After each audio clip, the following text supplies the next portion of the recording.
بسم الله الرحمن الرحيم. السلام عليكم.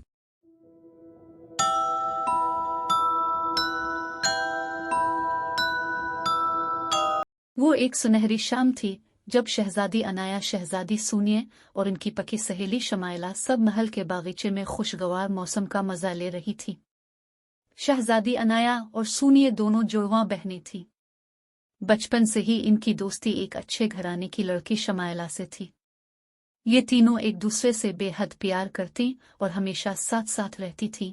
इस शाम वो सब बागीचे में बैठी मुख्तलिफ मौज़ूआत पर बातें कर रही थी कि अचानक एक खूबसूरत परिंदा उनसे कुछ फासले पर आकर गिरा। इन तीनों ने जब इसके पास जाकर देखा तो मालूम हुआ कि वो जख्मी है। उन्होंने परिंदे की मरहम पट्टी की और उसके लिए छोटा सा घोंसला बना दिया ताकि वो इसमें आराम से रह सके। परिंदा आहिस्ता आहिस्ता ठीक हो गया। वो सब बहुत खुश थी। इन्होंने परिंदे के सर पर नरमी से बारी बारी हाथ फेरा तो वो अचानक एक खूबसूरत परी की शक्ल में बदल गया। वो तीनों बहुत हैरान हुई, मगर परी ने उन्हें कहा कि उन्होंने उसकी देखभाल की जिसके बदले वो उनको तोहफा देना चाहती है।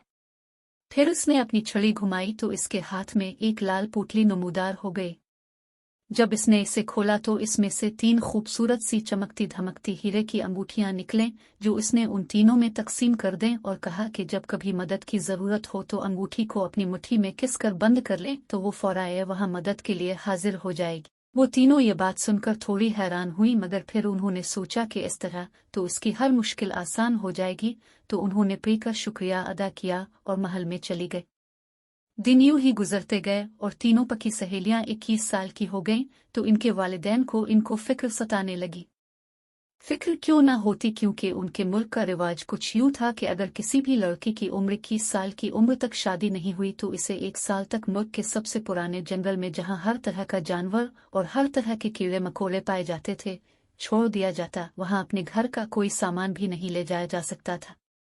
सब इसी फिक्र में मुब्तला थे कि अचानक चंद आदमी आए जो जबरदस्ती शहजादी सूनिए और अनाया को इनकी सहेली शमाइला के साथ जंगल तक ले गए।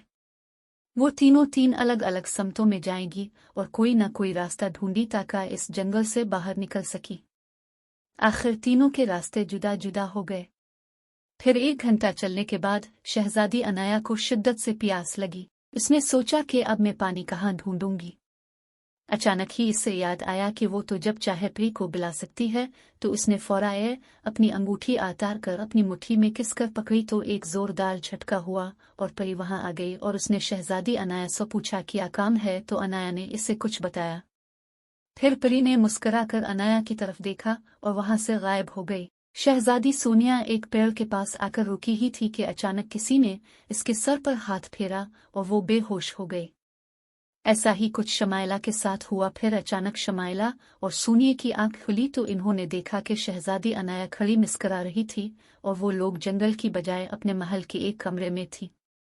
इन दोनों ने हैरत से अनाया की तरफ देखा तो उसने बताया कि उसने परी से कहा था कि वो इन दोनों को इसके पास लेकर आए और फिर उन्हें चुपके से महल के किसी कोने के कमरे में छोड़ दे जहां लोगों का गुजरना हो और इन दोनों सोनिया और शमाइला को भी इस बात का इल्म ना हो, वरना वो डर जाएंगी, क्योंकि सूनिया और शमाइला जादू और परियों से डरती थी। फिर परी मजे मजे के खाने लेकर हाजिर हुई।